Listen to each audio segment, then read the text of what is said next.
আমি সাবধান করব, ঘুমন্ত বাঘকে জাগিয়ে তোলার অযথা চেষ্টা করবেন না। এর পরিণাম কিন্তু ভালো হবে না। কারণ আজকের গত রাতের এক মেসেজে যদি এত লোক একত্র হতে পারে, তাহলে আমি যদি 2 দিন আগের প্রোগ্রাম দেই, তাহলে কিন্তু পালানোর পথ খুঁজে পাবেন না, পালানোর পথ খুঁজে পাবেন না।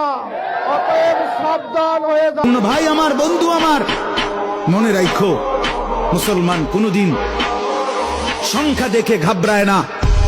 110 কোটি না, 1 লক্ষ কোটিও আমরা পরোয়া করি না। আমাদের আসমানওয়ালা আছে, আমাদের আল্লাহু আকবার, আমাদের আল্লাহ বড়, আল্লাহ বড়, আল্লাহ বড়। বলো যুবক, কে বড়?